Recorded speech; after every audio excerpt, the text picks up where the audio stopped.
What's up, everybody? It's Sid and Millie. We're back. What are we talking about, Millie? So, as you know, today is Manchester United game day. Manchester United game day. It's massively important. It's a game against Sunderland.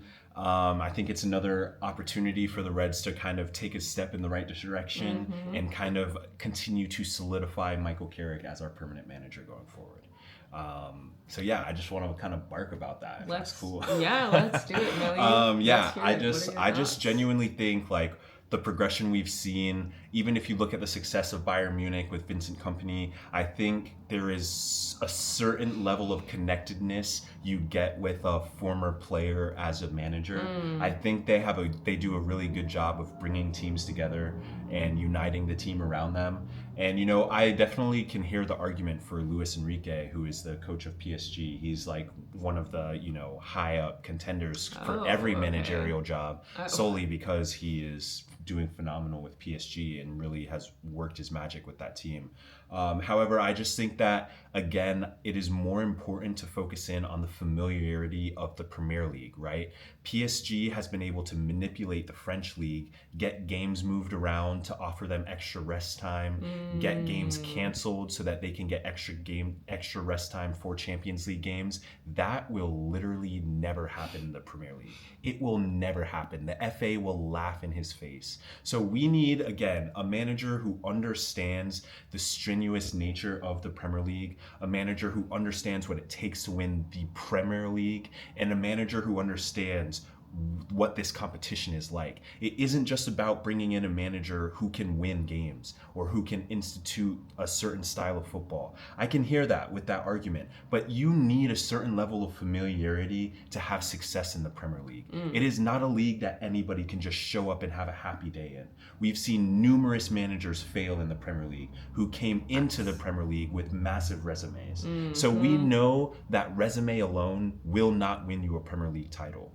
Additionally, we do not have time for another structural rebuild. We do not have time for another manager to come in and say, oh, I can't do anything with these players. I need 4 transfer windows before I can do a single thing. We simply do not have the time for that. We are now in the Champions League. We are now in the top 3 of the Premier League. We are meant to be a Premier League challenging team as well as a Champions League challenging team. Next year, the treble should be the target. We do not need a manager coming in and making excuses about needing a preseason, about needing your players, about needing to spend more money in transfer windows. Absolutely not. We do not need that. And that is not what Michael Carrick is about. He already has a vision, already has a plan for his coaching staff, already has a plan of players he's willing to let go, and already has an eye on players he wants to bring in.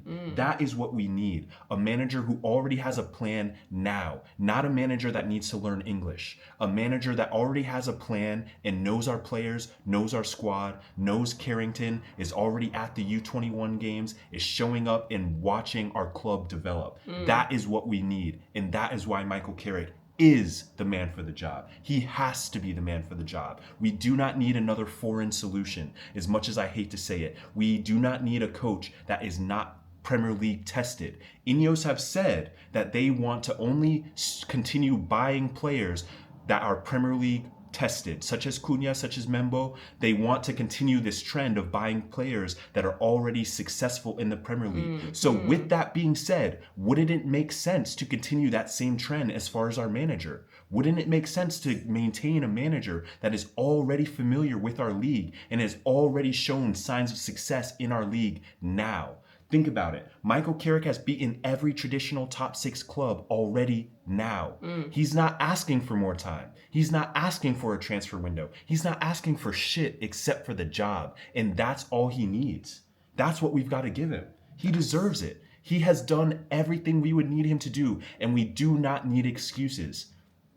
No time for suffering, no preseason excuses, none of that. If Michael Carrick contains the job, he gets straight into work immediately. And that's what we need. We need to continue this momentum, hit the ground running in the summer, make definitive transfer decisions, make definitive coaching decisions, bring in the right people, support Michael Carrick, and get Manchester United our next title. I think he's the man for the job. Yes, I agree.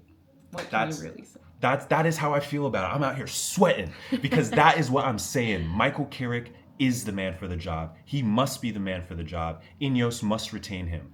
I didn't even speak about the match today because it is more important than that. One match does not change the fact that we need to go with the manager that the players believe in, and a manager that believes in the players, and a manager that understands the club. It is immensely important. And Michael Carrick ticks all of those boxes. He's already here. No adjustment period. No need to learn the players' names. He's got it now. And that is what we need. We need to continue with Michael Carrick. So that is my preach for Manchester United. For anybody listening, please, please, please support Michael Carrick. Back the manager. It's game day. And that's really all I have to say. Let's see. We'll be back later at post match. We'll see you later. Yeah, regardless of the result though, this is what we have to do. There is no outside solution. We've got the guy for the job. We just need to give him the full reins. Yeah, I mean, look at the results. The results speak for themselves. They speak for themselves. So Michael Carrick in. Let's see what happens today. Game day, Manchester United v Sunderland. Let's get the dub, Reds. We'll see you post match. See you post match.